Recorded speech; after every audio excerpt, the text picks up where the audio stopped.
Hi, everyone. I'm Alex Tercey with the University of Vermont Health Network. Welcome to today's Facebook Live conversation. We are going to talk today about stroke and COVID-19. Some of you may know that May is actually Stroke Awareness Month, so a great time to dig into this really important topic. There's some good news and bad news when it comes to stroke. The bad news is that every 40 seconds in the US, somebody has a stroke or a heart attack, which is really a startling statistic. The good news is that up to 80% of strokes and heart attacks can actually be prevented. COVID-19, though, of course, may present some new complications and challenges as we monitor stroke and as we care for those with stroke. So to dig into this really important topic, we're here with two experts, stroke experts, to discuss your questions and mine.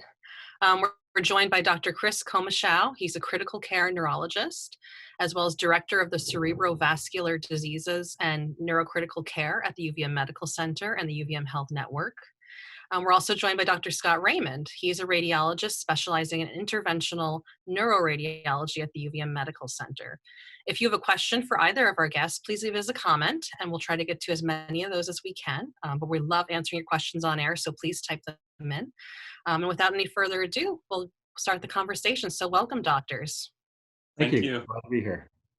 I want to start off with a little bit of conversation around COVID-19 specifically as it relates to stroke. What do we know right now about the coronavirus and strokes?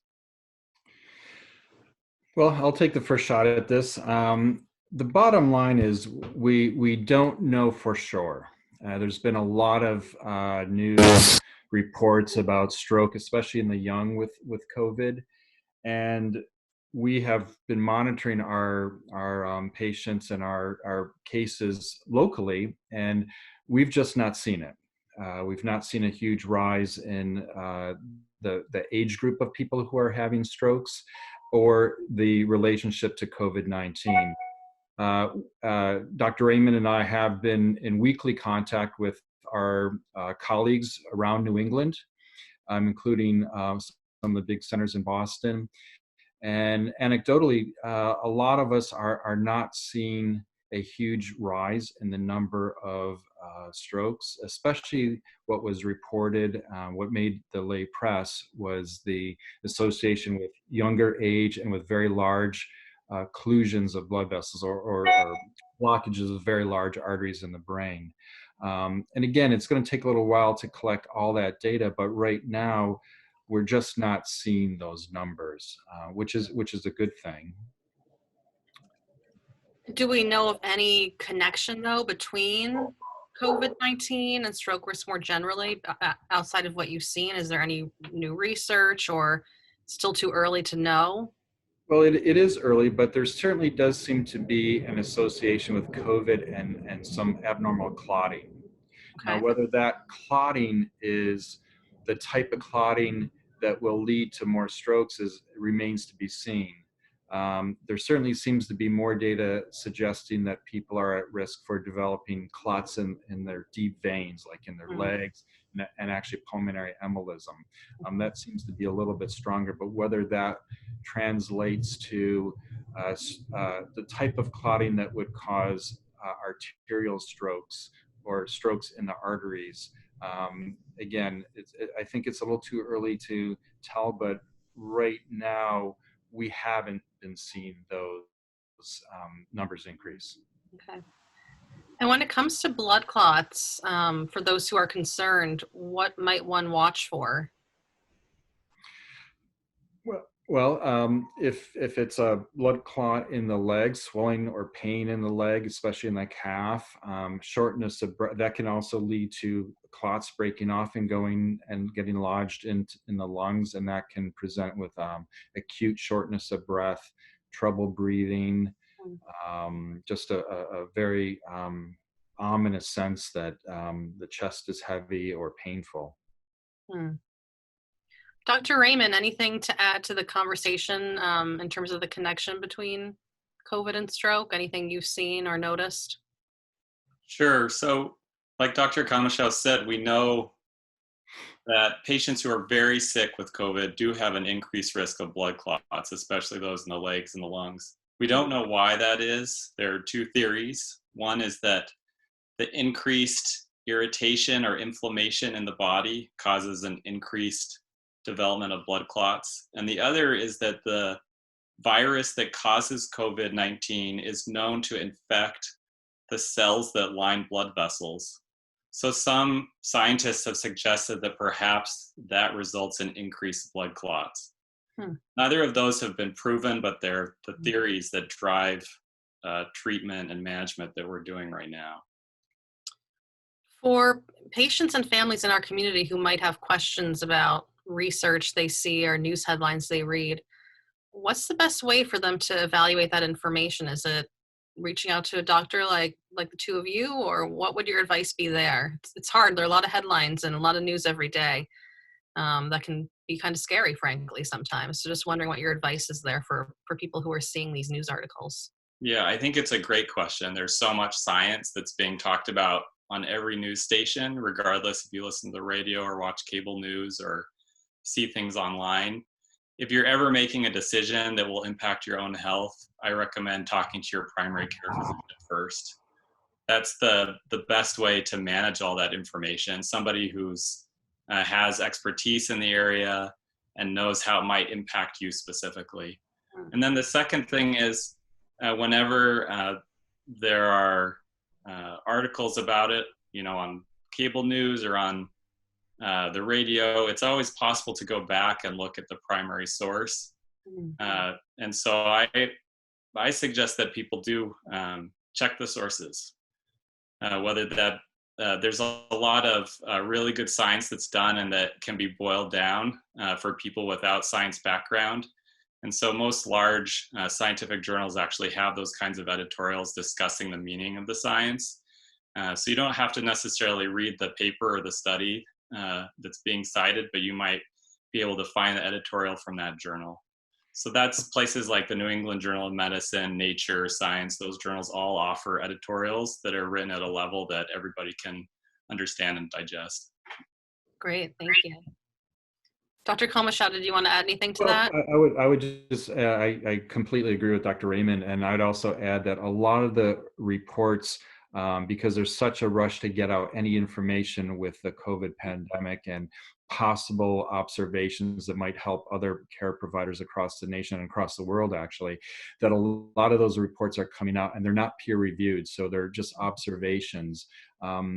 It will take some time for a lot of data to be gathered, to be analyzed scientifically, and then to go through a very rigorous evaluation by peers.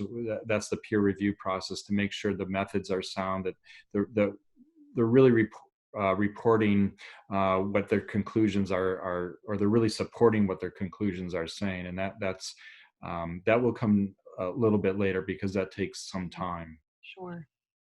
Thank you. Thank you both for that. It's really helpful perspective. We have a question that came in. The question is, if I am high risk and I think I may be sick with COVID, is there any medication at home I should take to prevent a stroke, like an aspirin? Any thoughts on that? That's a great question. I think, again, I think the best thing to do is to call your doctor immediately, because there are different types of strokes. For about 80% of strokes, which we call ischemic, meaning that there's a blockage to blood flow, aspirin probably would be a good idea, but I never would recommend people just starting medications without consulting their doctors, because your doctor is the one who's going to know all your risk factors, anything specific about you that might put you at risk for complications from certain medications. So I would definitely say give your primary care doctor a call, and especially if you feel like you're sick with symptoms of the COVID infection, because testing is available and should be done for anybody who has symptoms. Another question came up to follow up on that. Are there any home medications that I should stay away from, or to stay away from? Again, that's a very individualized answer based on what medication we're talking about and what your medical history is and what risk factors you may have. So it's hard to make a blanket statement about any specific medication. Sure. So talk to your doctor, talk to your care team. Absolutely. If you're just tuning in, we're live here on Facebook talking about COVID-19 and stroke. Our guests today are Dr. Chris Comishow. He's a critical care neurologist and director of cerebrovascular diseases and neurocritical care at the University of Vermont Medical Center and Health Network. And we're also joined by Dr. Scott Raymond. He's a radiologist specializing in interventional neuroradiology at the UVM Medical Center. I want to address something that's been an interesting trend. There have been reports that there have been a drop in stroke cases nationwide. And I'm sure there's a lot behind that. So I wonder if the two of you could comment on that and let us know why. Why is that happening? I can take that one. We don't know exactly why, but there are a number of theories, but I would say the prevailing theory is that people are accessing healthcare significantly less frequently than they were 3 months ago. Basically, people are just not coming to the hospital. And we know that because emergency room visits are way down across the country for everything, not just stroke. And so we think that that might be affecting or trickling down to stroke. The other thing is that, the question is, why are people staying home? And a lot of people are concerned that if they come to the hospital, they might get sick with COVID, or they might catch that disease from somebody there at the hospital. And a lot of people think, well, these symptoms might not be so bad, I can probably wait it out. So we know stroke is something where the time to treatment is really critical. And so we're not seeing as many strokes because people are staying home and just trying to ignore the symptoms. So how are we treating stroke in the age of coronavirus then? What changes have been made to help kind of deal with this issue if people are unsure about coming to the hospital?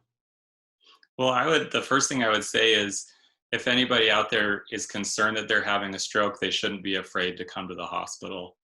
In Vermont, at our hospitals, we have the protective equipment we need to protect ourselves and protect our patients. And the risk of getting COVID-19 in the hospital is very low.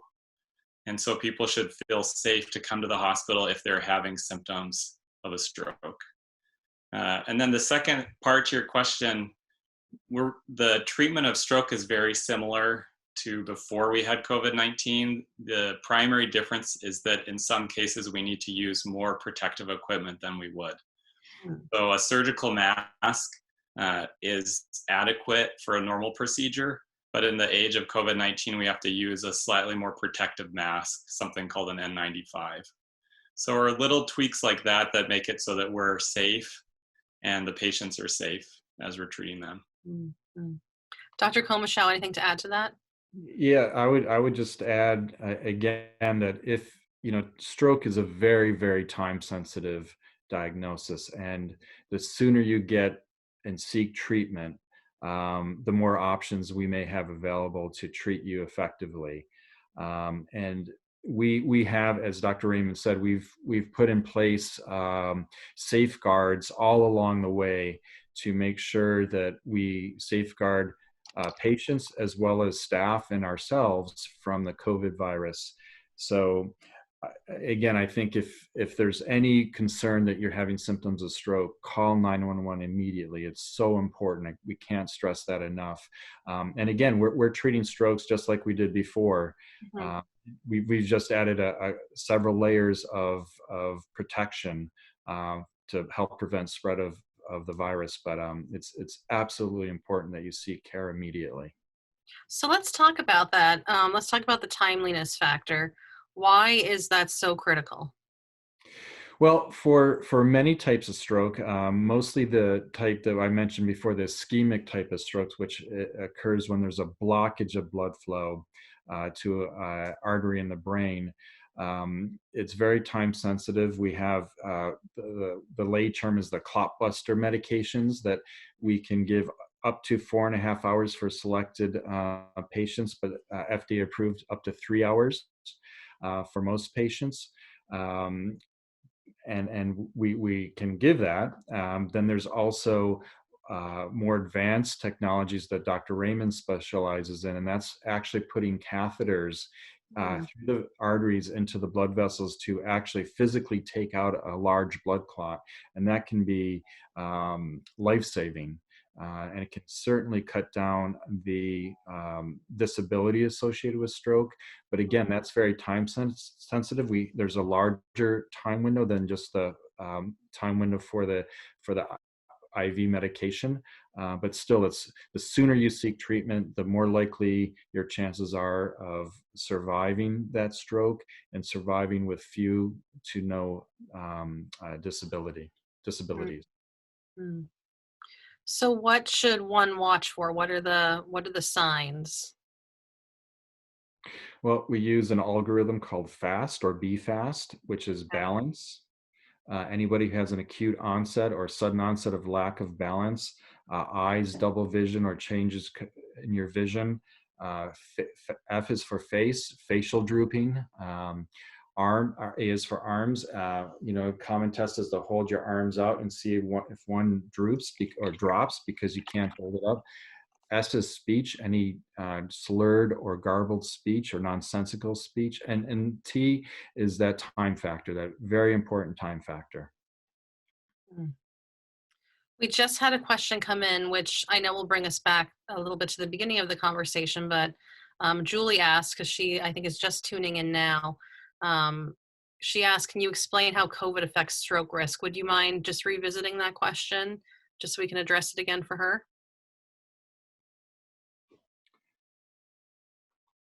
Sure, I can take this one.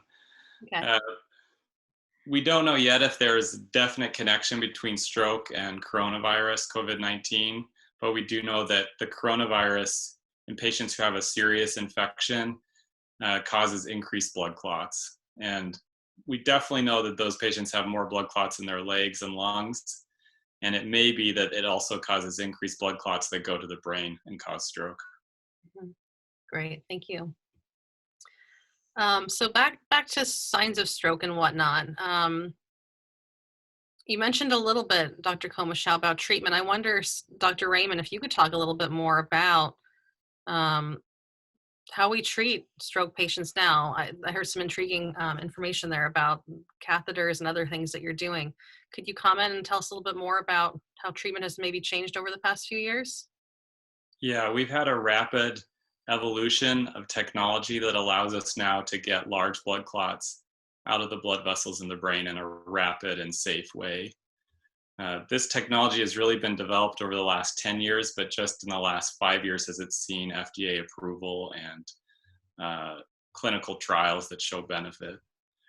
The basic idea is we use a small tube called a catheter. It goes in a blood vessel in the wrist or in the leg, and then we travel inside the body through the blood vessels up to the clot, which is the blockage in a large blood vessel in the brain. And through our catheter, we can pass different kinds of instruments that allow us to grab the clot and pull it out of the blood vessel.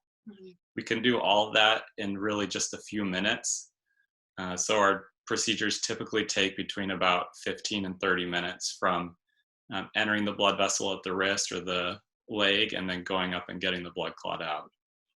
This technology gives us the ability to rapidly return normal blood flow to the brain. We know that every minute that the normal blood flow is blocked, millions of neurons die. Neuron is like the computing cell of the brain. And so every minute that we waste or that we wait, those neurons are dying. The more rapidly we can return blood flow, the better recovery our patients have. Mm. Yes, I've heard that statement, time is brain, right? That's what they say. So very, very important to reach out immediately when you think you're seeing this. And We're Alex, just Oh, go ahead. I Go ahead. would also add another kind of piece to the puzzle as far as treatment of stroke. Not only now, but even before the COVID pandemic, is that we have connections with many of the local hospitals, and we are able to receive their imaging, the CAT scans and pictures of the blood vessels here. Someone's always on call here at the UVM Medical Center for stroke. And we have the ability to talk with local emergency room doctors and help guide them and determine which patients might benefit from these technologies. So you don't have to be just in Burlington. All over our region, we have this capability to partner with regional hospitals to help provide access to these technologies to all the people in the area. And just to clarify for viewers, that's across the UVM Health Network. That's in all of Vermont, or most of Vermont and northern New York. Correct. Great. And it's not only the health network partner hospitals; it's all hospitals in the region that we Oh, I see. Okay. we receive these calls from and try and do what we can to help out. We actually just got a comment from Amy that I think kind of highlights the timeliness importance. Amy says, a loved one had a stroke last summer and went overnight before he was found and hospitalized. He was in the ICU for 10 days. It's hard knowing it could have been so different if someone had called 911 right away. Thank you for the good info and for doing these. You're welcome, Amy, and thank you for sharing that with us. I think that's a really important story for others to hear and to know about in terms of the timeliness factor here, right? The other thing I just want to add, the network here in Vermont is well organized. It's a finely tuned, oiled machine, and it doesn't matter where you are in northern New York or Vermont. If you're having symptoms, call 911 and they'll be able to get you to us in a timely manner. All the people that I moved here in July of last year, and the people I've worked with have been so impressive to me. So no one should ever hesitate, even if you're in the Northeast Kingdom or somewhere, if you're having symptoms, call 911. We'll get you in as quickly as we can. Got it. And that's really the first step, call 911. That's what people should do, right? Absolutely. Okay. If you're just tuning in, we're live here on Facebook talking about COVID-19 and stroke with our guest, Dr. Chris Komischow. He's a critical care neurologist and director of cerebrovascular diseases and neurocritical care at the UVM Medical Center and Health Network. We're also joined by Dr. Scott Raymond, who's a radiologist specializing in interventional neuroradiology at the UVM Medical Center. So just a few more questions here before we wrap up. We talked a lot about signs, timing. We talked about COVID-19 and what we know and what we don't know. What we haven't talked about yet is prevention. What are some measures we can take to help prevent strokes in the first place? Yeah, that's probably the biggest topic that everybody should know about, because as you started out saying, Alex, a significant proportion of strokes are preventable. Mhm. And we know traditional risk factors play into the risk for stroke, those being hypertension, diabetes, high cholesterol, smoking. Smoking is a very large risk factor. And then, diet and physical activity. Those are the common and well-known risk factors. There are other ones, but those are the big ones. And what I would suggest is that everybody try and commit to a healthy lifestyle, eat a healthy diet, get plenty of exercise. Those things will help reduce the risk and reduce things like high blood pressure, help bring your cholesterol down, get your blood sugar under control. Those are tremendously important. And for a whole population, that's probably the biggest impact we can have on stroke, is if everybody would really work on controlling the risk factors, eating a healthy diet such as a Mediterranean diet, lots of fresh vegetables, reduce the amount of red meat, get plenty of exercise. That can do wonders. Hmm. And in terms of blood pressure, can you comment on what is, I guess, a dangerous blood pressure, or one that would put somebody at risk?